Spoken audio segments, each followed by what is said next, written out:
So, on this emotional scale, on one end it feels really good, on the other end it feels really not good. On the end that feels good, you use emotions or words that describe emotions that feel like passion or enthusiasm or joy or appreciation or love.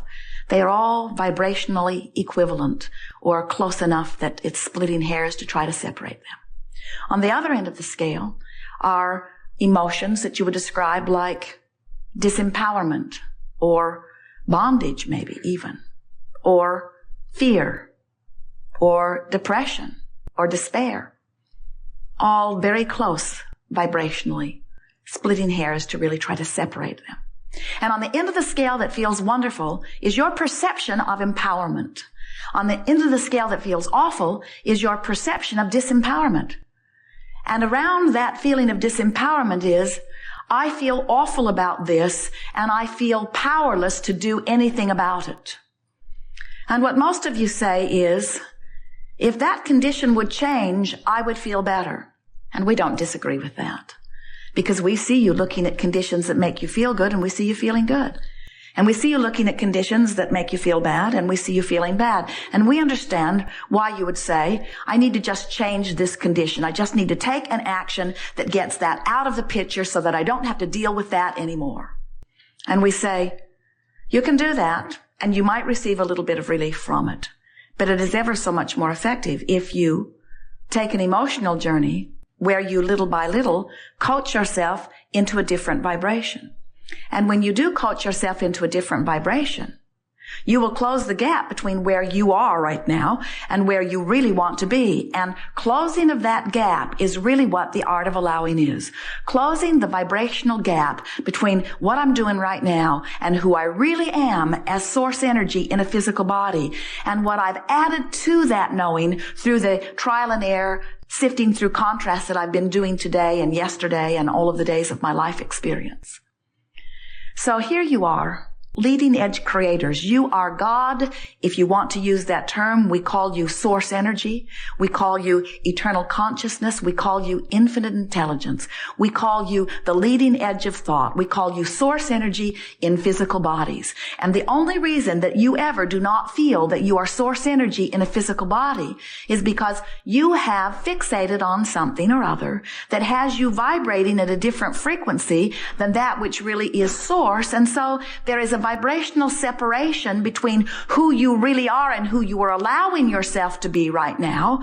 That's why we call it the art of allowing. The art of allowing yourself to be as happy as you really are, to be as healthy as you really are, to be as abundant and prosperous in all things that you consider to be good as you really are.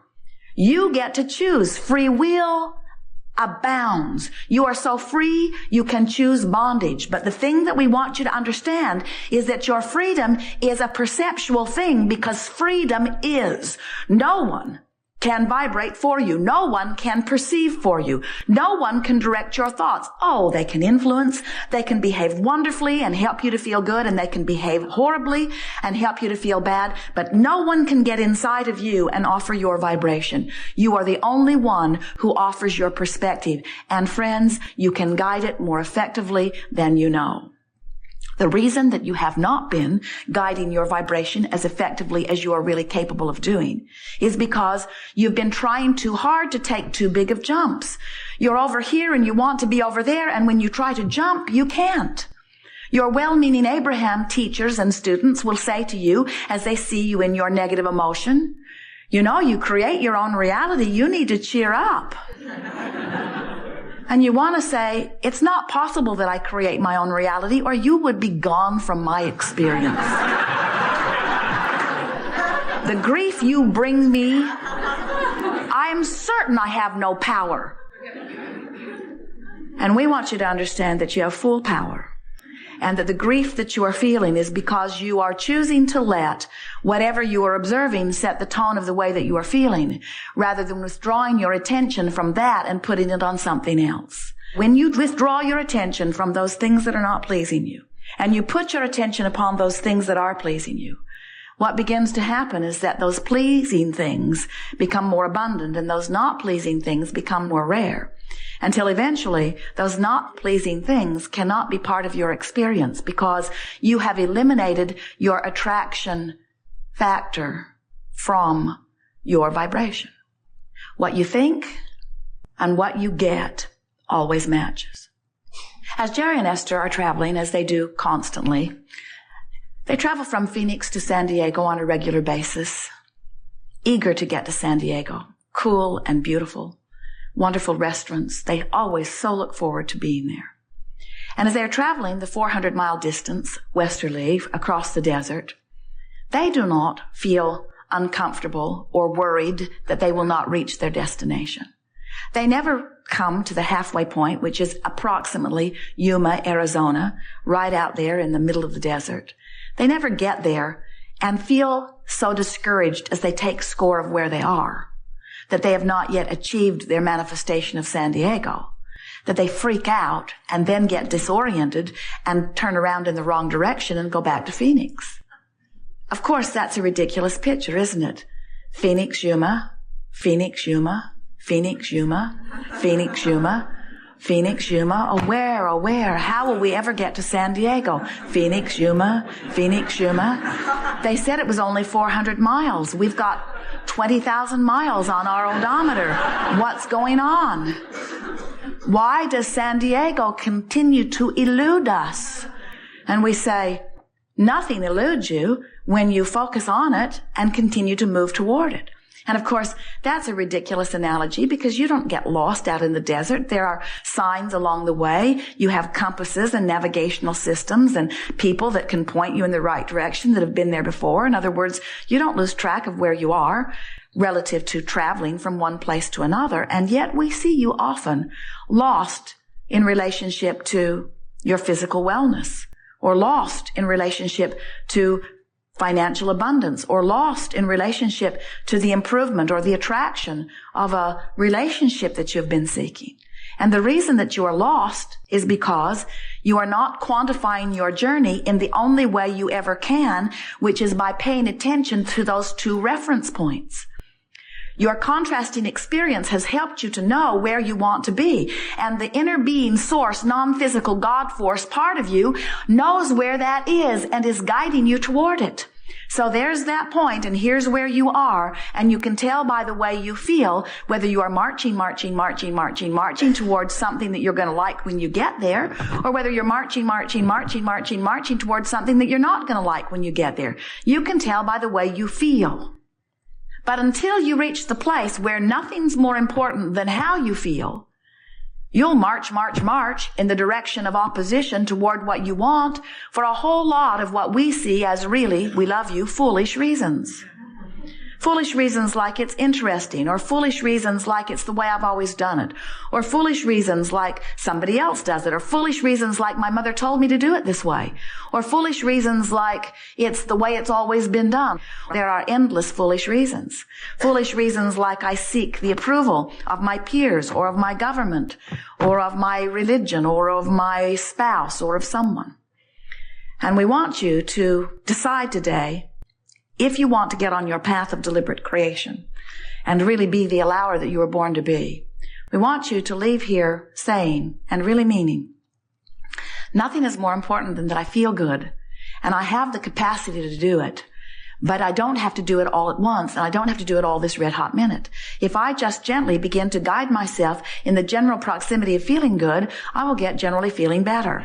And if I continue to guide myself in the general proximity of feeling good, I will get feeling better. And as I continue to do it, I will get feeling better and better and better and better and better until I will once again resume my natural, joyful self. But most of all,